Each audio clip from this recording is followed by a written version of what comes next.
and welcome to today's episode of What Do You Think podcast. My name is Onome Agbaje, your beautiful host. Today, we will dive into a conversation that is as important as it is rarely discussed: the dating and sex space in Africa. As usual, this podcast is proudly sponsored by the Multi Lady TV. So if you're new here, please click on the subscribe button to subscribe to the Multi Lady TV channel. Thank you. So, I am pleased to announce to you my distinguished guest who took out time from his very busy schedule to join us today. Joining me on this section is Mr. Femi Taimiyu. Welcome, sir. Mr. Femi will be sharing valuable insights into how our culture shapes the way we see sex and dating, and perhaps how we can begin to challenge some of these double standards. Mr. Femi Taimiyu is the lead coach at Quintessential L and Pair Enclave, an organization devoted to inspiring and advocating exceptionally great unions. Femi's book on relationships are 101 Commonly Asked Relationship Questions, The Law of Attraction, and Price Over Pearl. Mr. Femi is happily married to his pal, Esther, and they are blessed with 3 kids. Sir, we are so pleased to have you today. Give it up for Mr. Femi! So tell us, how are you doing today, Mr. Femi? Oh, thank you so much. Thank you for having me. I'm blessed. I'm awesome. My family is good as well. Oh, that's so good to know. So good to know. Once again, welcome to the Multi Lady TV. We are so honored to have you. So today's podcast show, dating and sex space in Africa. Across our African continent, we often hear that many marriages are suffering in silence. And one of the quiet but very real struggles at the heart of this is sex. For many African women, intimacy in marriage has been reduced to a duty, sometimes done out of obligation rather than desire or pleasure. Some don't even realize that sex is meant to be mutually enjoyed. It's a silent cry that rarely gets voiced. Just like the film I watched, My Body Got Tempo, where a couple battles in tears over sex-related issues. We see how unspoken this topic remains. And when we look deeper, we notice a striking paradox. In many African societies, sex before marriage is condemned, yet once married, sex suddenly becomes expected, sometimes even demanded. And that is why today we are opening up this important conversation. And I'm not doing it alone. I have my amazing relationship and marriage coach here with me. So let's get right into it.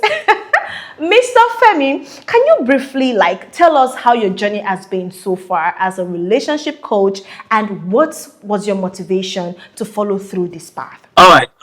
First of all, thank you for having me, the leadership of Multi-Links and Onome Agbaje. Thank you so much for having me. I'm doing this not just to make money, but to make impact, because many marriages are suffering in silence, like you said. But what I see the most is people not having quality married life experience. And they hide under this charade of, we are married. We've been married for long and all. And also, it doesn't mean that the early marriages are also, in fact, the crisis now mostly is eating many early marriages. As early as this morning, I've dealt with 2 marriages early. So these are things that are really happening in this space a whole lot. And a lot of people really need help. And I believe that our conversation today will help us get to a space where we can really provide help and solution to people. Of course. Now, talking about profounding help and solutions to people, so I want to look at this from our African culture perspective. There seems to be a double standard when it comes to sex and dating.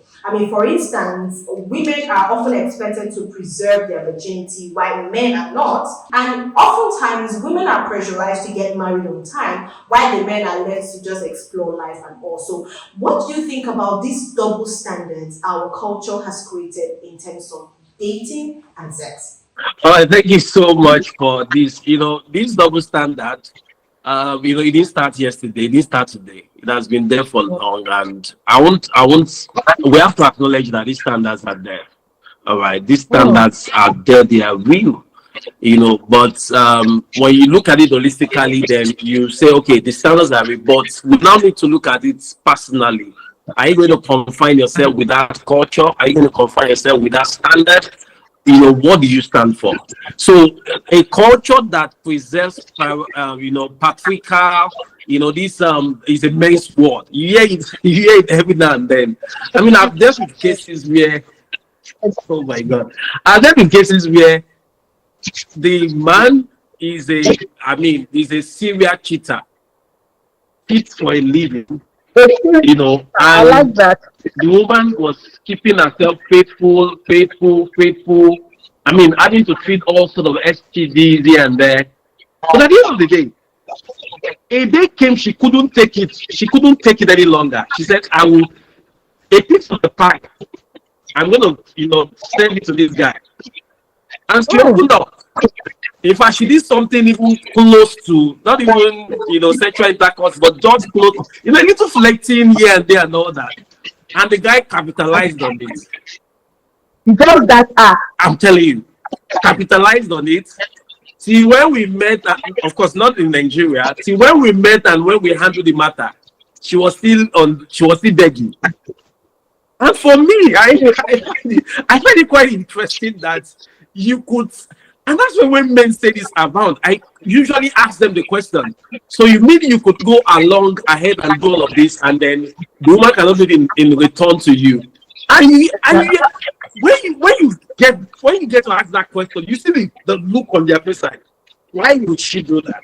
Sometimes when I hear certain things that even happen in some part of the country, let's even not go outside of Nigeria. Let's just even use Nigeria as a case study. Even issues like bridal price, in fact, even burial ceremonies. Sometimes I get thinking and I'm wondering, who are these forefathers that put some of these some of this legislation? Exactly. That you have to do a particular ritual for you to bury somebody. Why? And I'm like, how do a set of persons just in their own wickedness, in their own frame of mind, now they have done all of those things, they've left the scene. And now one generation after generation keeps perpetrating that stuff, keep turning it, keep making it their own standard. And then we now having this conversation really need to start, stand for a new narrative. Because why will you want to pressure a guy to, and that's it. When I talk to my baby girl, I have 3 children by God's grace, a guy, a girl, and then the last guy. I talk to them about sexual education, both of them. You see our parents talking to our women, we are because in Yoruba now, because of a husband's acts. Are you telling the guy because of when you get married? And that's why responsible men out there. So, and people are asking, who are the people coaching the guys? Should I shock you? I have a session for guys. I call it Man Essence. Most of the people that register for this session, most of them, the lady pays for the session. The ladies pay for the session.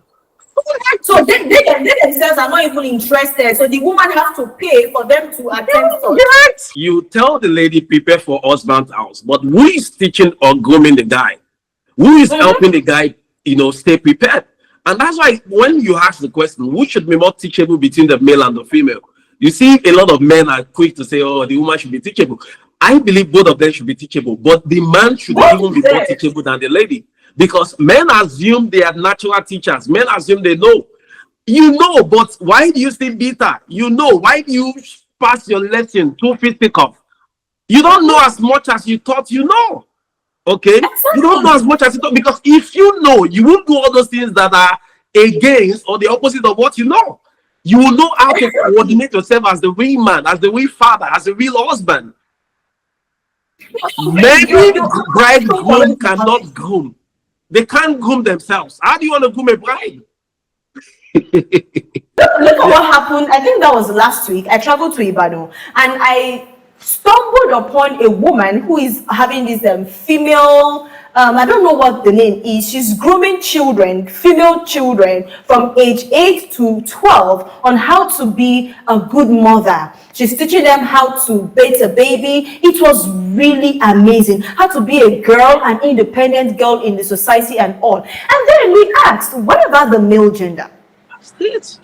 Why are we not having such classes for the male gender? Because in as much as the female gender needs to know these things, the male gender needs to as well, because they're going to be staying together as husband and wife. So there shouldn't Yes. be anything like it's so unfair, really. It's really unfair to me as a girl and every other girl out there. So I think you having such a class is an amazing thing, and I'm going to encourage every male watching this podcast right now to register for that class. Please take the lessons, learn how to birth a baby, learn how to satisfy a woman, whether on bed or off bed. Just learn these things. I'm telling you, before we go to our next item, I'm telling you, very important, because men, there are a lot of you see, if you even look at the Bible model, when Adam and Eve, God came to ask Adam, the leadership of the home, the headship of the home is always the one that we're going to ask, what's up in your home? So can I put it to you that anything happening in the home is the man we're going to ask, actually? Of course, it's the head of the house. We are the one we're going to ask. So it's not just she did it, she did that. Can you manage? And that is this. When a man is totally groomed, you can maneuver, you can enter into a world and be in a space. In our space, we tell people, you don't say your wife is pregnant. We say we are pregnant. You have an idea how the woman gets in there. It's between the both of you. Responsibility. You can't be sleeping and then she's turning around on the bed. But when men feel like, okay, it's a baby, change the diapers now. It's a baby. So this morning I've changed diapers for my baby. All right. I told my fiance, I said, when I'm pregnant, you will be the one to carry it. We marry tomorrow, you will carry it. So it's two of us. So let me move on to the next question. So due to this prevailing gender inequality we're actually just talking about, I mean the patriarchal system our African society has created between men and women. So women are often viewed as sexual objects for pleasure, not minding the pleasure they also need to receive instead. I don't know if you get what I'm trying to say. So I want to ask this question: should sex in marriage be a one-sided thing? So I start with no. But now these concerns are genuine. This concern is very genuine. It's legit. It's real. Okay, but it should not be. It should not be. In our sessions, I tell ladies, I said, see, don't even wait for your man to always be the one initiating sex.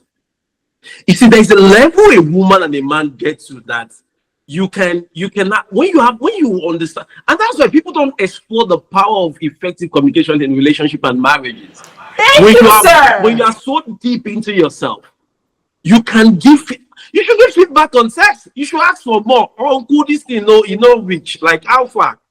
You understand? It is unashamed. So, and I tell guys, don't just get there and then you feel, oh God has helped me, you are done. Is the woman done? Is she there? You understand? So these are the work, this is the nurturing.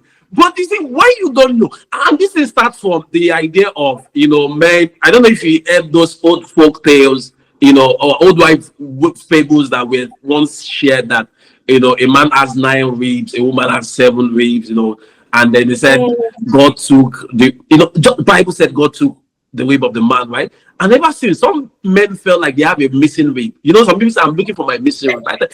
Your rib is not missing. If it's missing, go and meet a surgeon and get it fixed. You are complete, okay? You are complete. But you see, sex in marriage should be mutually satisfying. All right, both of them should aim at mutual satisfaction. Your wife must not be objectified. She must not be seen as a case of do this.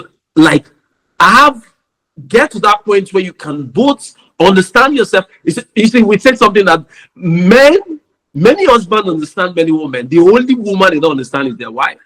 Get into her body, understand her chemistry, understand her rhythm, understand what tickles her, understand what she wants. Talk about the sex. Don't just act like Dundee doing sex. Give feedback before, during, after. See what you want to work on. It's a project. So when couples get on like this, you see that mutual satisfaction. So you see a woman coming off like she's boosting. Life is coming out of her. You see the man too. Because there's a mutual satisfaction. But you see this idea of the culture where the man feel like, okay, I'm done, and I've had my way home, I'm satisfied now. You can't have an enjoyable or a quality marriage with that mindset. That's where we started from. I mentioned about quality marriages. Exactly. And that's why when many women are suffering in silence, they cannot hear it. Because if they hear it, they feel like they call them, a prostitute. And meanwhile, you should be a prostitute for your husband.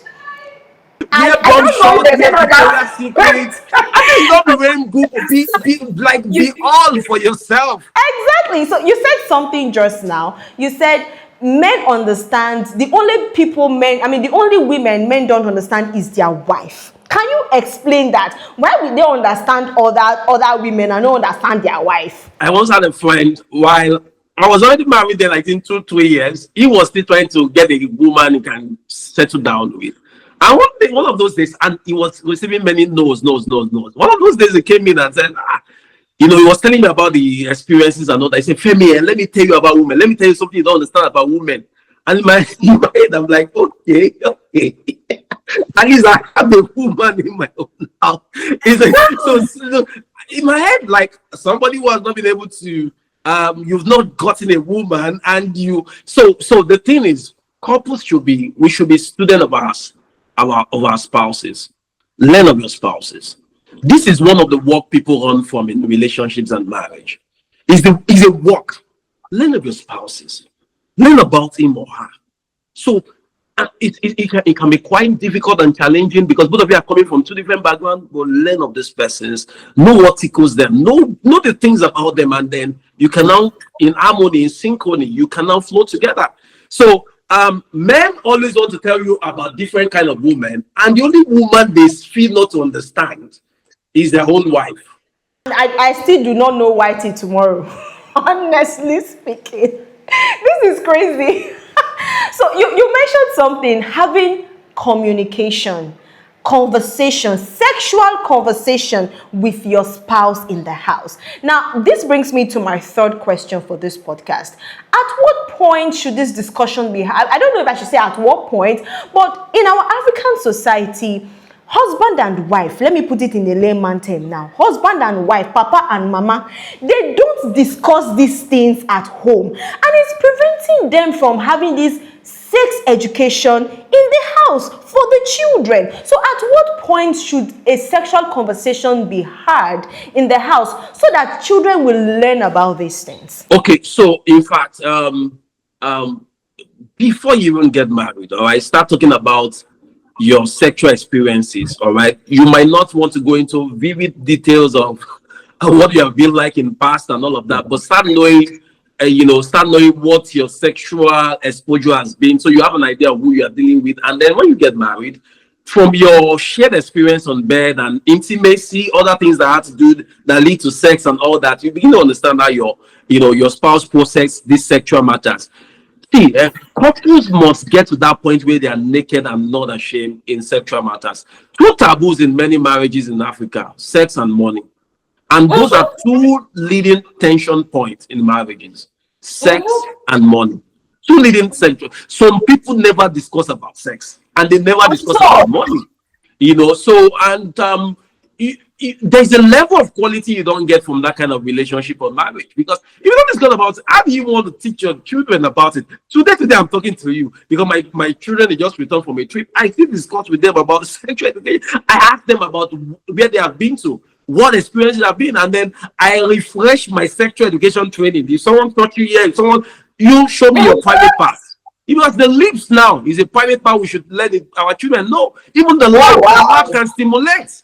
All right, so not just vagina or penis, all of those things that can stimulate, can arouse, are those sexual parts. So if you are not, if couples don't have that freedom to even discuss their sexual matters, how do they want to train their kids? All right, so it is they being naked and not ashamed. They come into that safe space where they can, little by little, try and explore these conversations and then get deeper with it.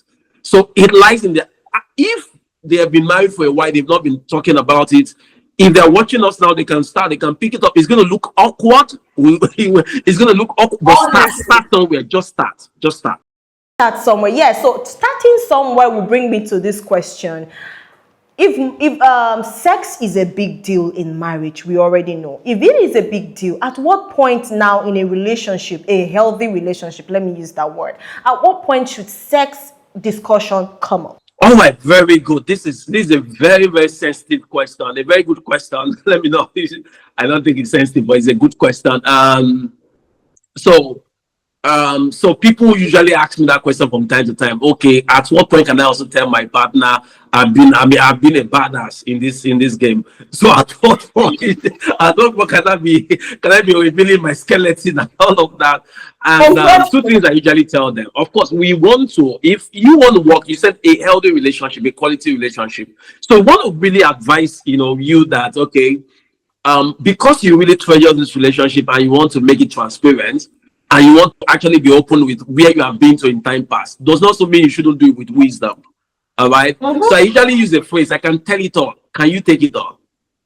That's number one. First, look at the capacity of your partner. I can tell it all. Can you take it all? So I can share everything, because I don't want to.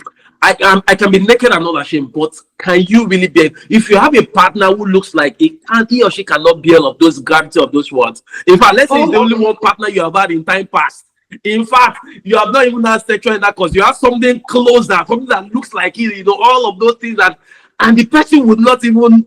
The person it won't settle with the person. You better know how to communicate that, all right, so that it doesn't mess up with their mind. So that's that. Then timing also matters. Timing, you don't go start, okay, just met today now. And many people are in this, actually. I've seen many people that this singular question mess up a beautiful relationship that should have gone so far.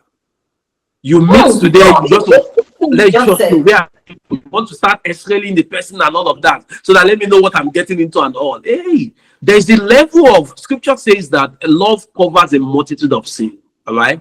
So there's a level of affection, there's a level of intimacy, there's a level of likeness, affinity, likability that you have for somebody, that even when they share what they have been to in time past, and you know that they are in for you are in for them, it's just put all of those things aside and say, I'm still going with you. It doesn't matter. I mean, they missed a star, but I am privileged to have a star. You still go together. So, but not many persons are mature to really, really process thoughts like this. So you want to be careful with the timing, not too early, but obviously a conversation to have. You want to have also built trust. All right, trust ahead.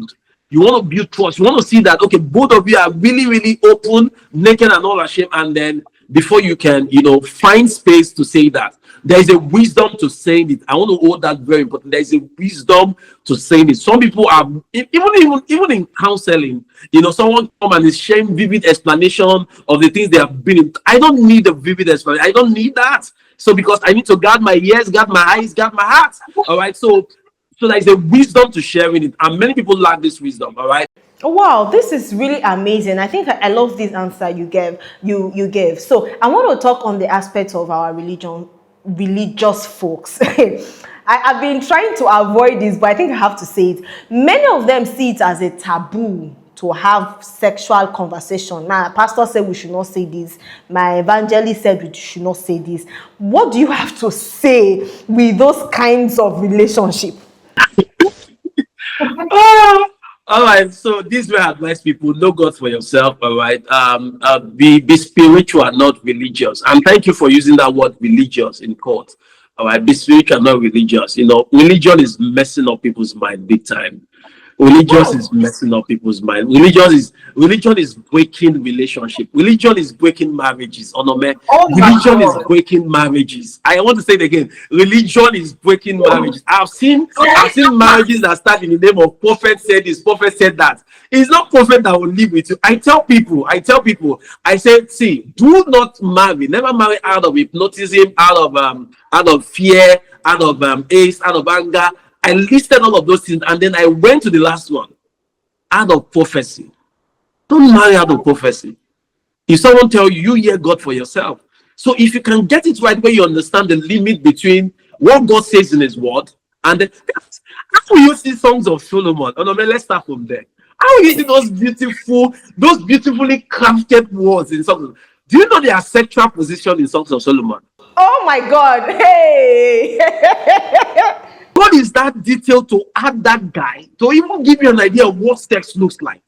And then you will say you have a relationship, you will not have that kind of conversation, or you will not get married and then maybe serenade your spouse, or just get because even some religious people, they feel like when they get married, like oh, God is not angry with us. Holy Ghost is happy, man. Oh my God, he's excited.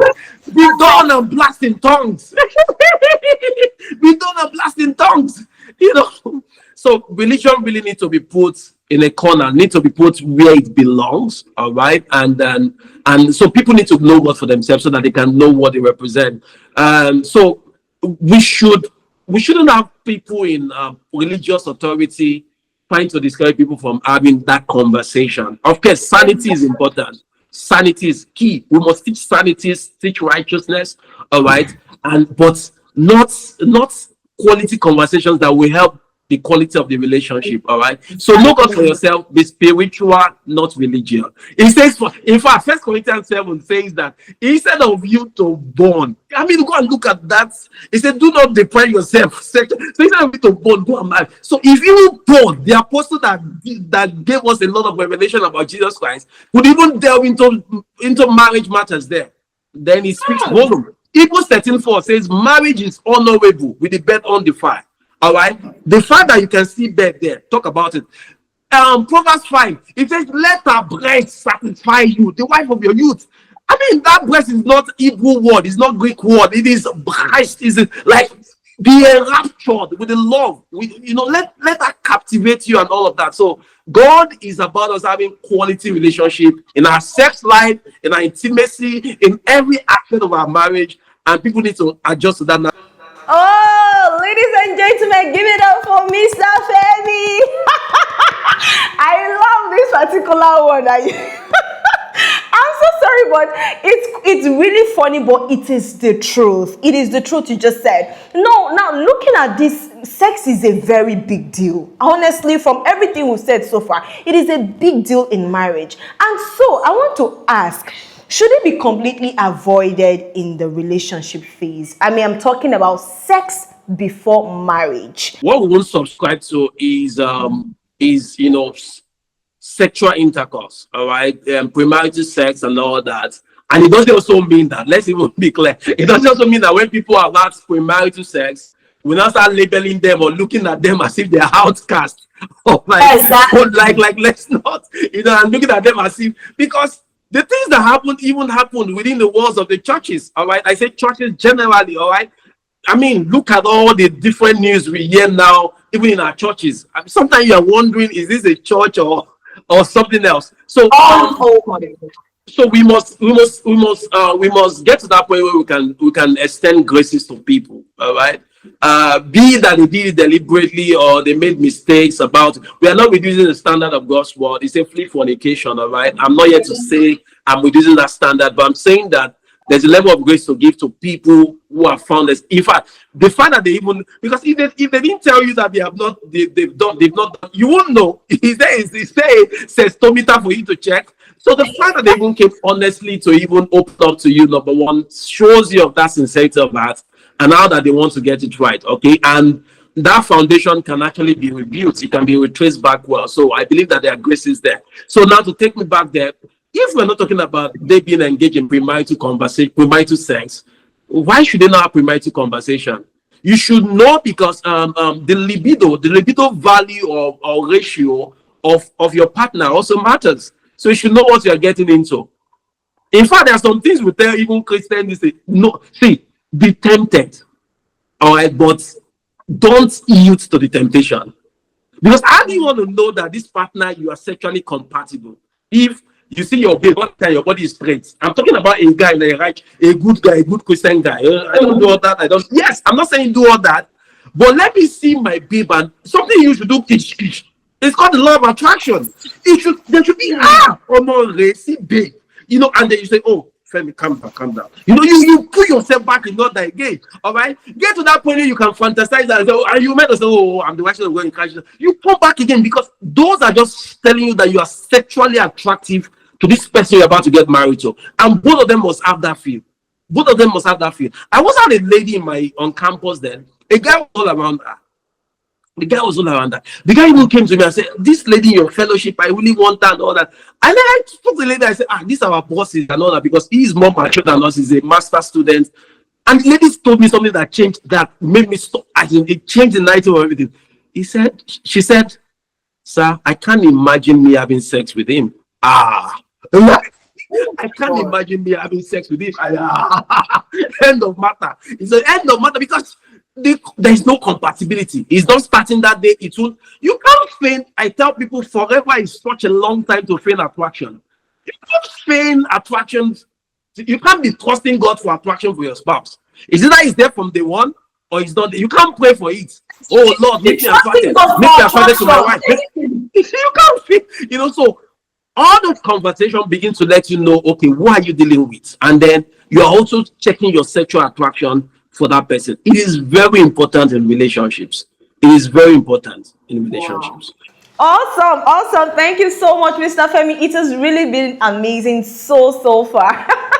I'm enjoying the conversation. I'm afraid we're about to get to the end of this podcast, but I don't know if I should do a part 2. I'll think about it. So before we wrap up this particular section, based on your experience, you mentioned earlier when we started this podcast that marriages are breaking.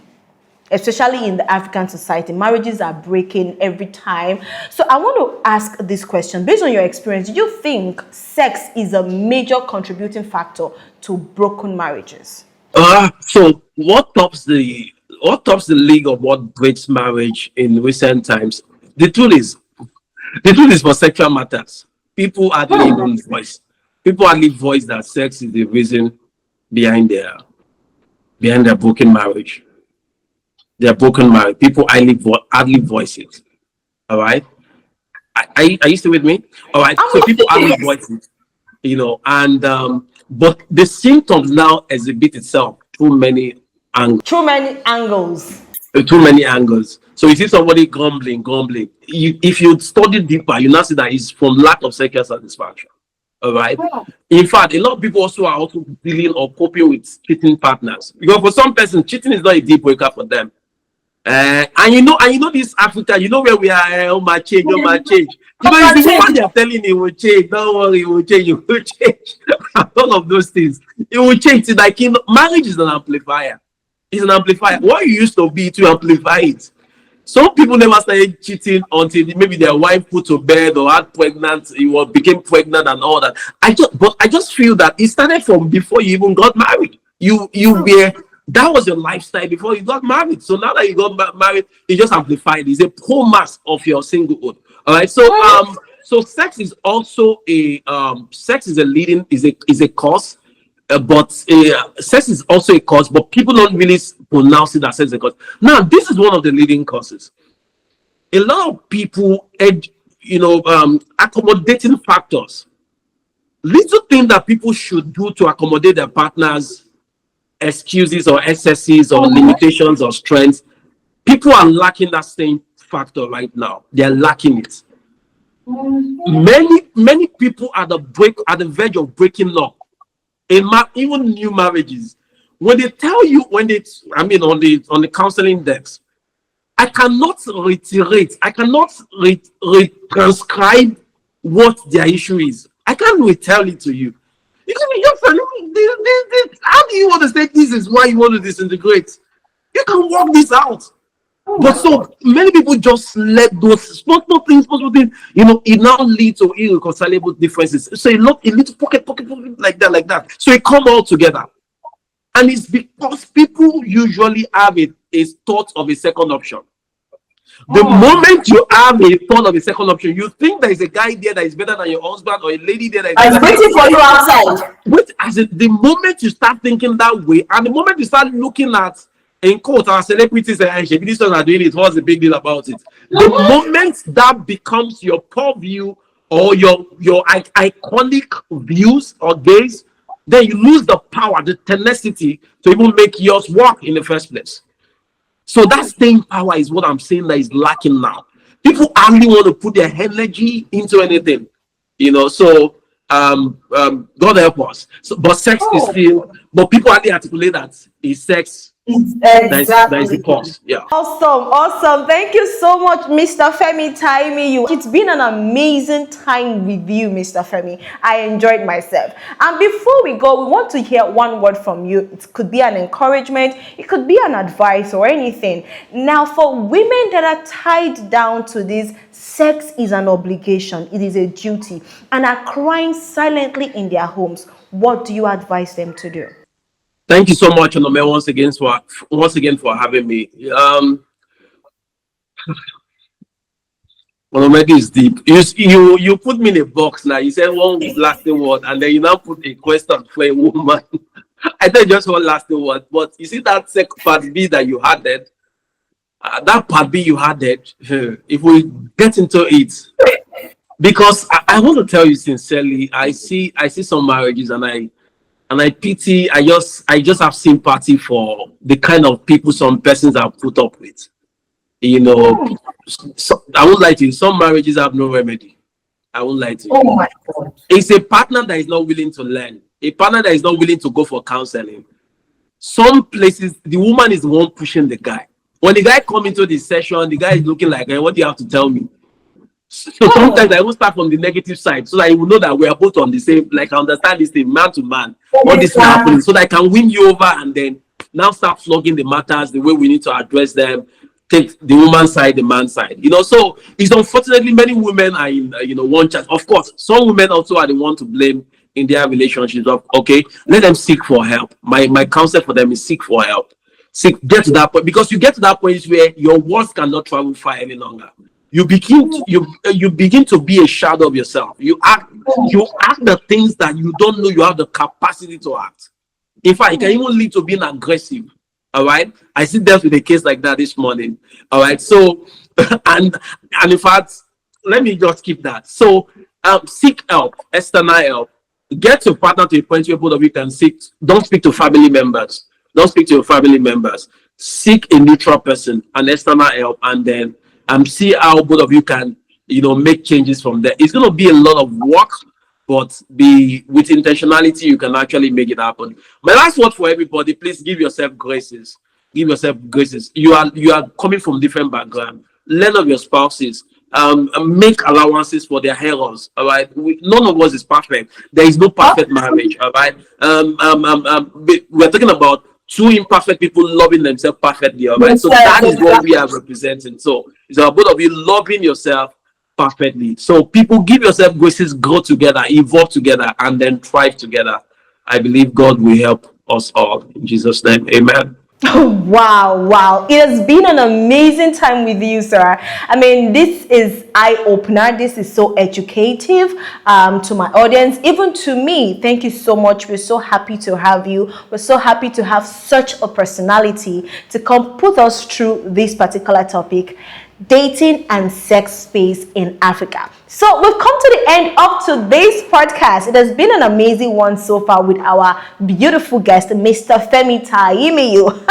So right across the screen is the masterclass currently being held by Mr. Femi Taimiyu for both male and the female gender. Please do auto register, attend these classes. If you're a couple, if you're dating, you're in your counseling stage into marriage, please, this masterclass is for you. Kindly click on the link below or in the bio of this particular video to get more details about the masterclass. And so thank you so much for joining us on the Mortal Lady TV show. What do you think podcast? I remain your host, Onome Agbaje. I'm sure you learned a lot. Just like Mr. Femi said, tell your man that you are not satisfied yet.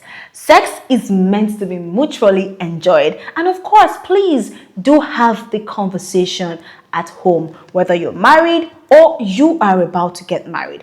Conversation, communication matters, according to Mr. Femi Taimiyu. All right, see you in the next episode of What Do You Think podcast.